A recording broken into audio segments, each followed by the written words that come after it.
Welcome to the Cory Lee Show, where our focus is on building leaders and transforming culture. My name is Cory Lee, and in each episode, I aspire to ignite something on the inside of you that encourages you to grow yourself and to make an impact on the world around you. Welcome to the Cory Lee Show.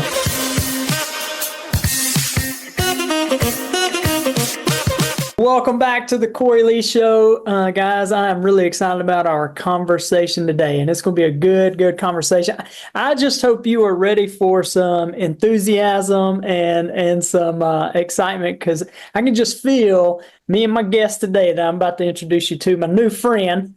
I feel like we're very positive individuals, and I can just feel your energy as we're talking. And so I really want to welcome Ken Bogard to the Cory Lee Show. And so, Ken, welcome. Looking forward to our conversation, man. Hey, back at you. Let's go, Cory. You're like, I got a couple of things on my mind. I'm trying to hold them back for later. But the first one is, you're like my Southern twin. You know, I'm looking at the cameras and I'm like, this is very similar. It's eerie. So we might have to check our family histories and just see if there's something linked up here.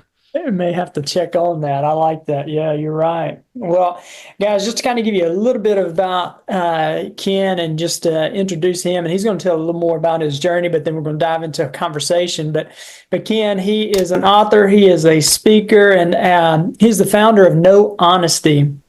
And he is enhancing the lives of hundreds of professionals, delivering on the organization's truest needs and their wants. And he's improving leadership, collaboration, and creating a movement. That's what he's doing. Just hearing what he's talking about with not just the book. I feel like that's a great term to describe what I hear what you're saying is a movement. But Ken's enthusiasm for results, extensive experience, and entrepreneurial grit provide the momentum people need to achieve what they really want out of life. And through years of tackling issues within organizations, he's realized that the pains and pleasures across a variety of people are really similar. And so, Ken, welcome to the show. Tell us a little bit take us on your journey. I shared a little bit about where you're at, but take us back. How did you go from where you were to where you are today? If you could picture an equation, there's just these different pieces and parts of that equation. And there's one that goes way back to my youth. So in my 8-year-old little boy self, into my teenage years, college years, first career. I mean, there's just all these pieces like there is for any other human. And I think just for whatever reason, I'm just feeling like starting with a moment I had in college. And I was in this class and I had this professor. His name's Robert Fry. And for a while, he was a mentor to me. But he was the first professor who had actual experience. So if you go to college and sometimes you don't always get the experience, and it's just somebody teaching from a book. But this person had real experience, and he had helped to expand Whirlpool into Asia, and had all this strategy about him and all these accolades. And I'm like, man, this guy is going to teach me everything in life. And I was just so excited to have him as a professor. And he started out the first day in class for this. It was a marketing class. And he started out, and the first question, or the first statement he had to the class was this: the single biggest issue in companies is, and I'm like, oh, this is good. Got my Grand Valley pen out. I was getting ready to write down what his answer was. And he says, the single biggest issue in companies is communication. And I said, no way. Communication, that's fluff. There's no way. I dropped my pen. I remember dropping my pen, being like, dang it. I got another professor who's not going to teach me something that's profound or great. And I will tell you, how naive was I? The man is right. And I just, I wasn't willing to see it at the time. But I keep going back to that moment. And for whatever reason, it stuck with me throughout life. And I kept seeing it in my career and the different steps I had in my career. And I'm like, my gosh. We suck at human communication. Grown adults can't communicate with one another. We have this God-given gift. I believe God-given. Believe whatever you want. But God-given gift to articulate better than any species on the planet. Like Cory, I could tell you exactly how I feel, exactly what I want, but I won't. And so we screw up this gift that is communication. So I really feel like that's the major genesis, and certainly some things that built me into the character I am today. But that was the big one.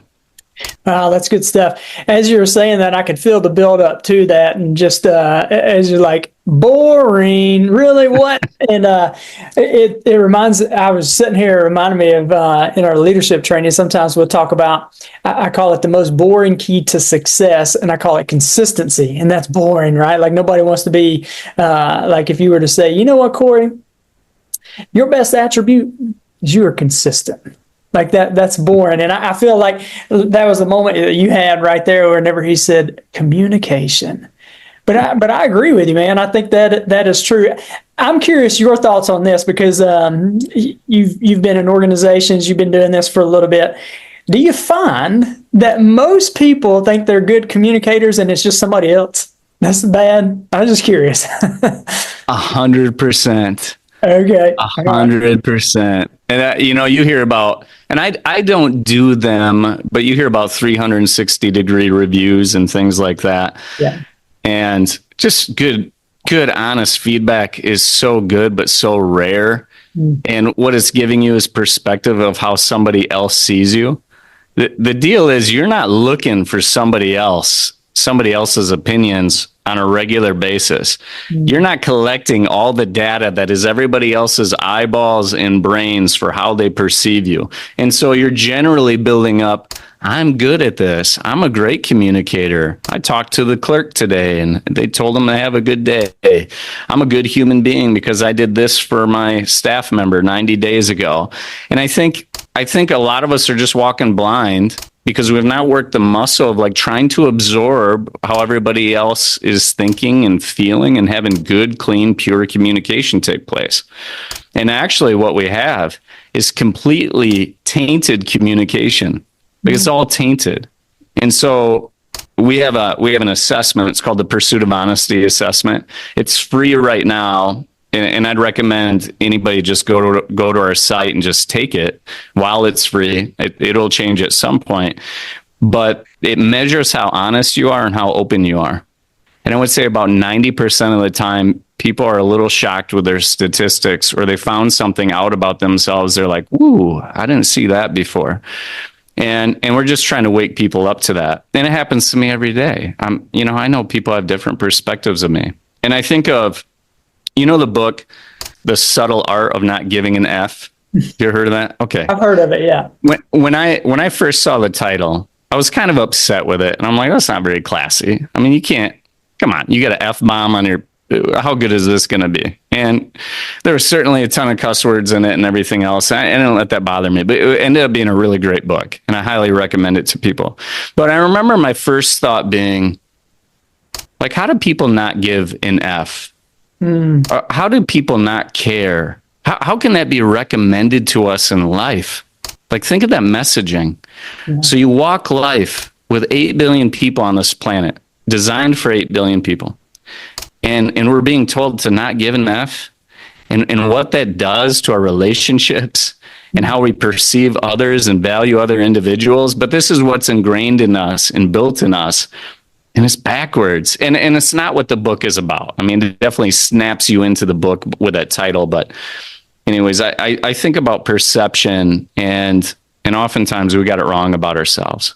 Yeah, that's interesting. You think people actually really want to know what it's like being on the other side of them? You think that's one of the reasons we don't ask, or you just don't even think about it? Yeah. I think they want to know. So I think, and I'm happy for anybody to disagree with what I'm about to say here. I think they want to know, and then when they get it, they wish they didn't. Yeah. That's it. It's just trying to cross that line of like wishing into reality. And then when reality hits you, I don't think people are built to absorb reality. I think we're getting built to absorb the conjectures in our mind and the things we populated and the things we built for ourselves, as opposed to, no, look around you. This is what you have. And I think when people get used to better absorbing the reality around them, they handle life very well. It's when we deny the realities, it gets really hard to navigate this world, and we're like, I don't like this, and we slowly box ourselves in as much as we can to design a world for one, and it's a pretty lonely place, and so we got to reverse that. Wow, you said something. I heard a guy say something. It was last week. I was listening to something. By the way, you said you believe in God and those kind of things. This is for anybody that listens to my podcast. They know we talk about that a lot on here. And so, anyway, a guy he was talking. He said, verse of scripture. Jesus said, "You will know the truth, and the truth shall set you free." He said one of the definitions. I looked this up afterwards. He said one of the definitions of that word truth is reality. So reality, and reality will set you free. And so I looked that word up, and it is part of the definition to that particular word, and truth is reality. And that's kind of, I was thinking about that as you said that, of like knowing that reality, it kind of can get us out of that box of one, as you said. Yeah. Yeah. Didn't you think, I picture Jesus seeking out reality. Like and you think about these beautiful history lessons we've been given, where listen to who he seeks out and he talks to. It's like, who's real, not the person that proclaims or is flawless or, is up nice and tight. I mean, it's the real human beings, and he sees that and he embraces that. So I love what you're saying with that phrase. Oh, that's beautiful. Man, that's awesome. So I know you do this and a lot with teams and those kind of things. And so if somebody were to bring you in, like, what are some of the things that you do with them to kind of help even, I guess, individuals, but also that team unit to break out of some of that? How do you get them to be more transparent? Yeah, so we have 6 practices. And so I could give you the laundry list of practices, but these are real concrete, simple, tangible, transformational practices that anybody can employ in their life and in their teams. And it's all going to be in the book, and you can just steal it and go put it into your life, and you're going to love it. It will set you free. I might start using that more. But the one tool I want to give you, or the one practice, we call it the agreement. And it's like, whoever's listening to this, if they could take one thing away from it, it's going to be this moment. And because it's immediately applicable to their lives, and they can go use it. I'm going to give a little bit of background first, though. So I've been helping out leadership teams. I've been using EOS as a practice to do so. EOS is, it's the best mousetrap out there, from my perspective. There's other ones that are really great, but I've been using that for 8 years to help out my teams. And 8 years, 5.5 years ago, I went to this session room. It was somebody else's session room, Marissa Smith. She's brilliant. And she had a poster up with all these healthy rules. And I was just kind of lost in the moment. I was in a group of about 30 people, and I'm kind of looking at her walls and looking at this poster, and it's got a list of them. And I read this one healthy rule, and I'm like, be open and honest. And I'm like, ooh, that's good. And so at this point, I've been running EOS for about 2.5 years, and something was missing in my session room. So I have all these leadership team members in my room, and they're putting this framework to use, that is EOS, the accountability chart, level 10s, VTO, all the stuff that you're taught. And what's going on is, like, the framework and the tools are great, but it's all worthless. It's junk. It does not work if my teams aren't open and honest. And I'm like, my gosh, that's what I've been missing. I'm looking at these people, and I'm like, they're skirting the truth. They're hiding how they really feel. They're not saying what they really want to say to the people across the table from them. And I'm like, if I can't get them to do that, forget it. The framework's really going to be pretty useless to them. Anyways, I saw the healthy rules. Since then, every time a session starts, steal this, Cory. Use this in your own stuff if you want to. Anybody who hears this. I got my pen. Yeah. Here it goes. So I start off with that healthy rule in the morning. And I say, look, before I go into objectives and agenda, I'm asking you to live these healthy rules. And I got several. I got respect time, comfortable being uncomfortable, no electronics, no sidebars, participate. It's a privilege to be here. But the ones that I really go deep on, here's the 2 healthy rules you got to live by, is to be honest and be open. And so that brings me to the agreement. And I have to define those for you because we've screwed up the definition of this phrase. So here's how it works. I tell them this. I'm like, let's agree to communicate a certain way today. And so here's what I want from you and my ask from you. And I'll do it one-on-one with you, Cory, is Cory Lee to be 100% honest with me. I just want you to be truly and freely yourself. Speak into what you want and how you feel. And here's the deal. I'm going to be 100% open to you, meaning I'm going to listen to you without reservation. I'm going to put my needs and my wants on pause for you. So let your freak flag fly, Cory. Say whatever you want to, and I promise you I'm going to be open to it. But here's the deal. I'm going to be honest back at you, and I ask that you be completely open to me. Now, if we do that as a team, my gosh, we're unstoppable. And it's true. If we live that way, like Cory, you're just truly and freely yourself right now. And I am too. I mean, this interview's awesome. And so that's what we need. But people are so busy, concerned about themselves or fear of what people will think of them, that they have this gross shade of themselves, this facade, and we pick up on that, and it doesn't feel good. It's not clean. It's not pure. And so I tee this up in the morning. And I watch almost everybody's body language changes a little bit. Some people perk up a little bit because they're like, oh, here we go. Other people chill out a little bit because they're like, okay, I hear you. Like, yes, I'm going to embrace what takes place today. And other people are just processing it like, okay. And what happens? Since 5.5 years ago, killer sessions, man. So much better. People going way deeper. And we're solving real issues. And, we're not solving shallow stuff. As you said that, I was thinking about, I have I'm part of a mastermind group, and it was going good. And you actually just gave me clarity on what shifted there, right? Like we were going good, like, hey, what's your wins and what are you working on this week? Those kind of things. And I did notice it was superficial. And I don't know what I said the one day, but it totally shifted. It's like, guys, we've got to get like no more of the superficial stuff.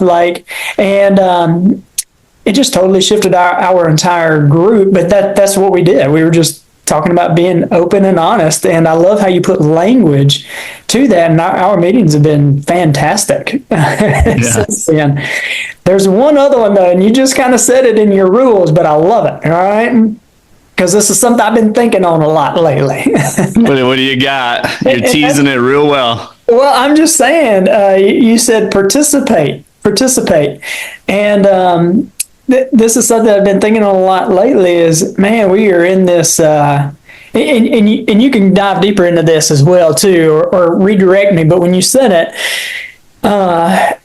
man, a lot of the people I'm around, we are content junkies, right? Like I like to read books. I like to go to the courses, seminars, and webinars. But, man, we are passive participants instead of actively participating and diving in and having the conversation. And it's just something I've been thinking on lately of how important it is to actively participate, because that's how I'm going to get the most out of it. That's how I'm going to add the most value to if I'm in a group setting or a team too. And so I love that. And I was just curious, is that kind of what you were thinking into, or what was part of the thought behind adding that one? Well, that one came from Marissa Smith's room. It was just one of them, yeah. So I kept it, and I shaped them to be a little bit more my own. But sometimes I'll lean into one of those healthy rules a little bit more. If I got the electronics group, I'm like, look, we're not going to do electronics today. We're going to do humans today. And then sometimes it is a participation issue in the room. And sometimes in the whole healthy rules participate, it's a privilege to be here. So the whole rule matters there. And I think sometimes leaders get into a mindset where, okay, they walk in like zombies. Let me get through the strategic planning. All right, let's get through what we got to get through, and just treat it like, I don't know, it's not a special day or something. And I'm like, look, you're coming together, 3 to 7 leaders coming together with their expertise, their brain power, their history, their perspectives. And you're going to fight for the greater good of this organization. And we're going to have some of the most challenging conversations that you could ever have just to make something better. What a beautiful life. And so you all better participate so we can make this a really great day, because it's a privilege. Most of the world, Cory Lee, doesn't get to do your program. Yeah. They're totally privileged to be able to do it. And sometimes we're like, I don't know, we don't realize it, and we're not grateful for it. And it's like you have this beautiful thing in front of you to come together with these groups and just be so much better than you were this morning, just because you learned something from everybody around this table. And so you're just trying to snap people into like, my gosh, how good do you have it to be here to do this? And so that's participate. It's a privilege to be here. And, you know, of course, the high D, high A types, they're going to participate all day. I'm really talking to the ones that, maybe they're working on a little self-worth and they just need a little encouragement. And that healthy rule helps give it. I like that. Curious, have you been in a setting or with a person that maybe a little too transparent? Have you ran into that? I think so. And it usually creates nervous people, and they're like, ooh, I don't want to hear that, or things like that. But then I snap them right back to the rule of be open. Yeah. I'm like, look, I get that was a wacky thing, or that was deep or hard to handle. And I'm just asking you to be open. You don't have to agree with a man or woman. I mean, it's okay to disagree. I'm just saying, can we just listen and try to understand where that person's coming from and maybe why they brought that thing up, and try to get into their shoes instead of living in your own. And so sometimes I just got to remind my teams, like, let's be open, right? And so people have to work that muscle. It's largely unworked. Yeah, I would agree with that. That is good. Well, I know one of the things you talk about is how to connect and communicate with anyone. All right, and so I'd love to hear maybe maybe I've got somebody that's like that dude right there. Man, I can't. He don't talk to nobody. He don't connect with anybody. That lady right there, she's hard to talk to or connect with. Any steps for someone like that? Yeah, I mean, can you connect with anyone? Sure, with a relentless pursuit and a trapped in an elevator type scenario. Yes, you can. And I think the point that we're trying to get across with that is that we're all connected to some degree. The whole world's connected. Yeah. I mean, we're all breathing the same air, and we're all trapped on this world together for now. And we're all connected anyways.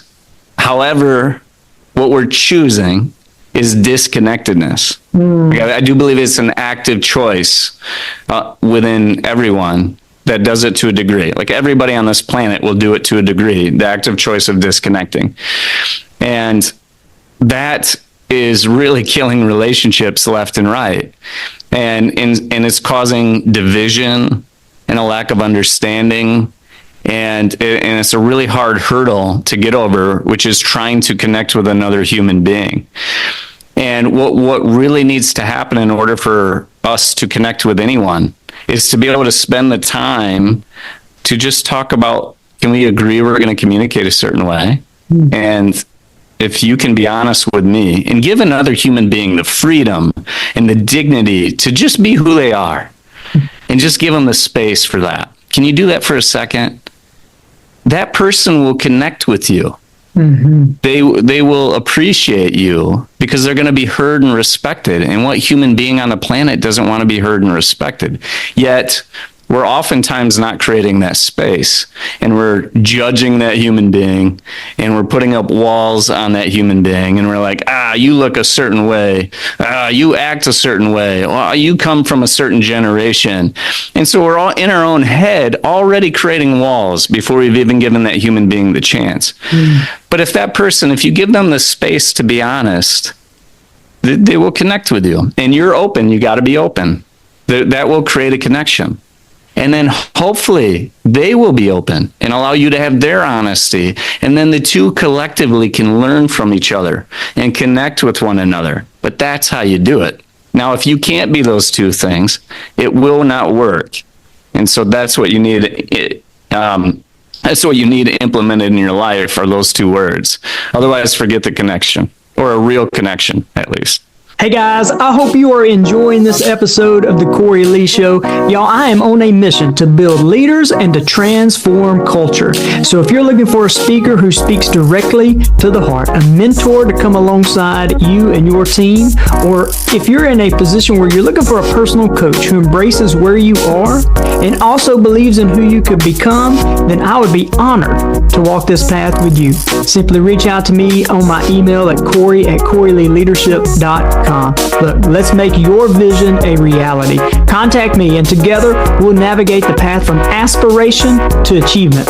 Your transformation, it starts now. Yeah, it's interesting. I like what you said. We are choosing disconnection, and typically we're choosing that, not even realizing it, I guess. And so I've got an example for you too on that. You remind me. All right, guys. All right, Ken. So our background is in physical therapy. We own a couple of physical therapy practices, and man, we had this guy come in, and this dude, he was hard. All right, he was hard. He was a tall, lanky white dude, had long, scraggly hair, had tattoos all over the place. I'm cool with tattoos, all right, Ken, but he had the long, like teardrop tattoo. He had a long pinky fingernail, and these all do things to people. So if anybody's listening and you're getting judgy either about me, Cory Lee, or anyone, drop your wall, be open. Keep going. This is good. What do you got? Dude comes in with a gun on one hip and a Bowie knife on the other hip, and then a badge talking about how you can carry this stuff. And his attitude, it was really hard. Like, why I gotta do the bike? Why I gotta do everything 30, right? And I said, man, I'm gonna find something on this guy that I can connect with. And I just asked him questions. And in my conversation with him, he had said that he lived in Phoenix, Arizona for a little bit. And I was like, I got him now. I got him. And so I just asked him questions about Phoenix, and it's like, oh wow, we live there too. Like, what'd you like to do? Well, I like to hike. And I said, wow, I did too. Where'd you hike at? Well, I hike Camelback. And I just started connecting on Phoenix, and what happened was those walls kind of started coming down, and he changed from why I got to do this to why I got to do that to, hey, Mr. Cory, I'm finished with the bike. What we got next, right? And I found like that those walls came down, but I also found by connecting with him on that, we had other things in common as well. Now, we had a lot not in common, right, Kent? But there were, sure. I focused on the things that we did in that setting. And so when you said that, it reminded me of that moment of how, connecting with somebody if I look just at the physical appearance, I was like, man, I ain't got nothing in common with that guy, right? But I love how you said, if I would have stayed in that mindset, I would have been choosing not to connect. And yeah, man, that's good. I want to lean in on the word connect a little bit more too. The easiest form of connection is what's obvious, right? We look like twins. So the similar leadership principles and things that we love. I mean, we're going to connect over that, and that's why we're smiling ear to ear, because we get each other. But we can connect real quick. But I think ultimate connection, like nth degree of connection, is when another human being can find the differences and come to love them or appreciate them, right? And just see you for exactly as you are, not the mismatch that you might be for certain categories in life that are different than mine.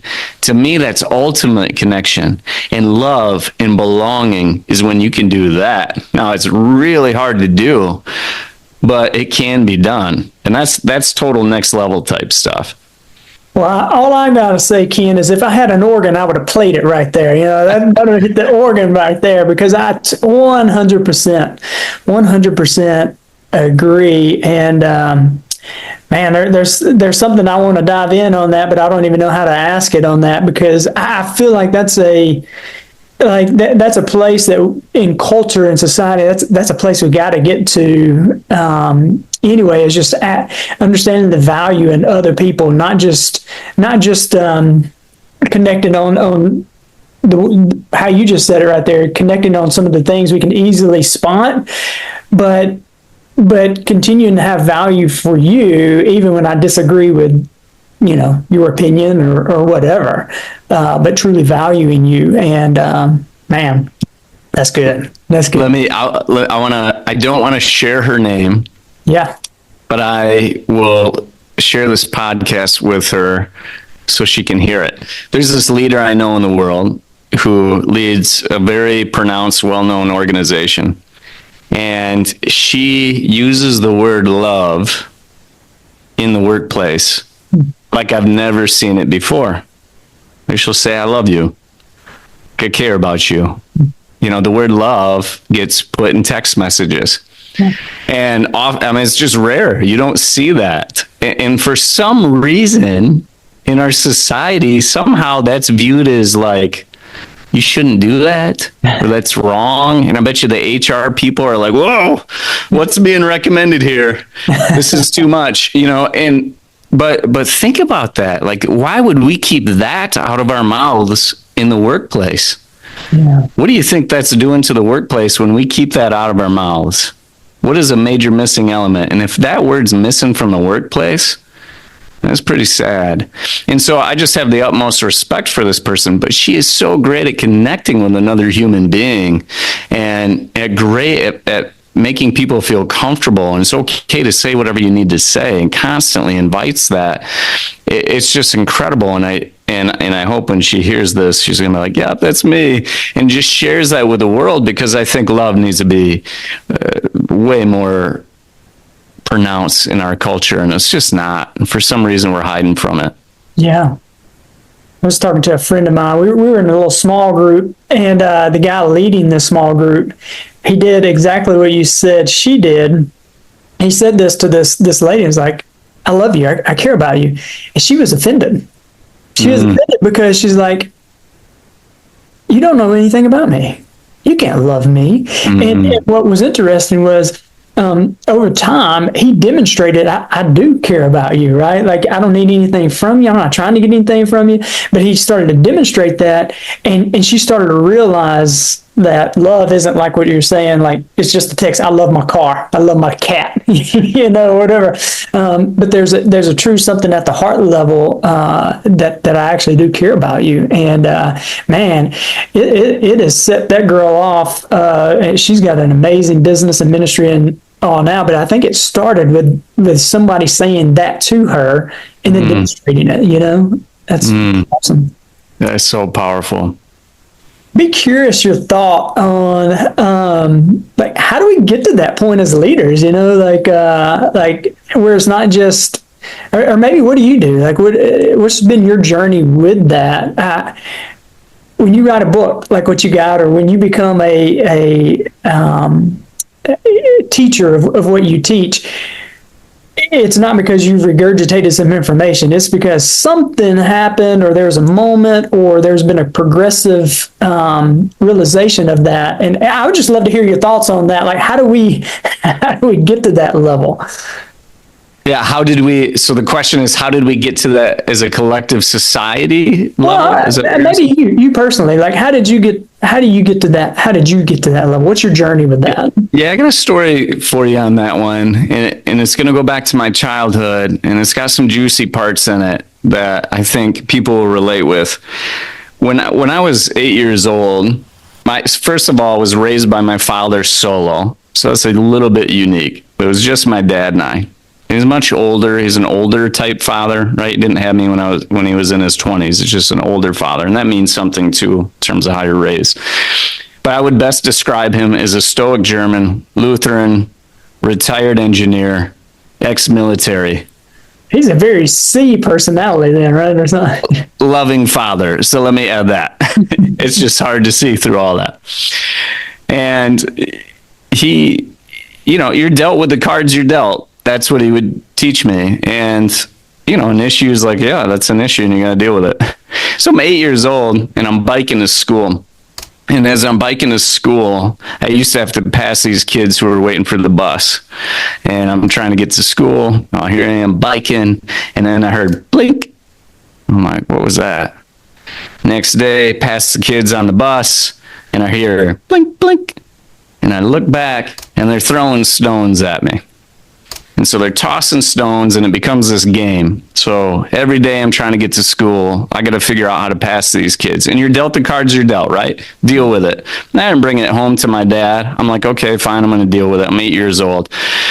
And I used to have to cross sometimes 4 lanes of traffic to avoid them or pass them quickly and just hope they couldn't hit me. And then one day a rock hits me into my front wheel, gets stuck. I flip over the handlebars, scrape my hands and knees, and I turn around and I tell the kids, go to hell. Worst thing I've ever said to anybody at age 8. Couldn't believe it came out of my mouth. I still cringe a little bit to this day because I'm like, they're just kids. And then I bike to school and I make it, and I just never told my dad about it. Another day, I'm on my bike, I'm in the intersection, guy pulls out a gun on me. I'm just some young boy. Another day, these teenage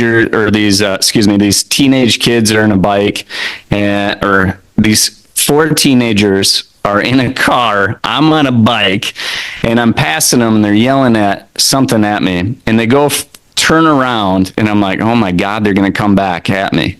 And I book it into my condominium complex that I live in. It's just this little circle. And I book it down this embankment. I slide under these pine trees. I hide my bike and I run and hide in the woods for a half hour. But there's stories like this, Cory Lee, that pile up. And I have this as in my childhood. And when I look back, I've never said the word bullying in my household with my father. It wasn't in our vocab. We didn't talk about it. It's not bullying. It's just the cards you're dealt. Dude, it was bullying. I mean, it's bad. And as a kid, I couldn't understand that and what that meant to me and what that did to me. And if you look back at it and you really think about it like I have, I've been really reflective on it. I'm like, I think it destroyed my self-worth. I'm some little boy who's just trying to understand life, get through school, pass these kids on a bus who for some reason want me killed with these rocks. How do you process that? Wow. And it's just because I am who I am, that ruins your self-worth. But that happened time and time, and all this stuff kept happening. So I'm this little boy who's very open, listens without reservation, puts his needs and wants on pause for other people. Not honest, not truly and freely myself, not comfortable in my own skin. Now, when I describe that, there are a lot of leaders who are like that. And so there are a lot of leaders out there that struggle with self-worth. Here's the transformation, Cory. I turned 17 years old. I grow into semi-decent looks, semi-decent education. I grow into a man. And I start feeling myself in terms of like, look at this. I have turned the corner and I want nothing to do with what happened back there in my childhood. And so now the pendulum swings. I'm not open to anybody and I'm ready to be truly and freely myself, however the hell I want to be. And I turn into an animal. And I turn into an egotistical, selfish, do everything for myself, design a world for one. And then in my mid-20s, early mid-20s, so I've lived this life of just serving myself, screwing up relationships left and right, ruining the relationship with the only man who did everything he could to raise me right. And I ruined that relationship too, just because I keep trying to serve myself. I was so selfish.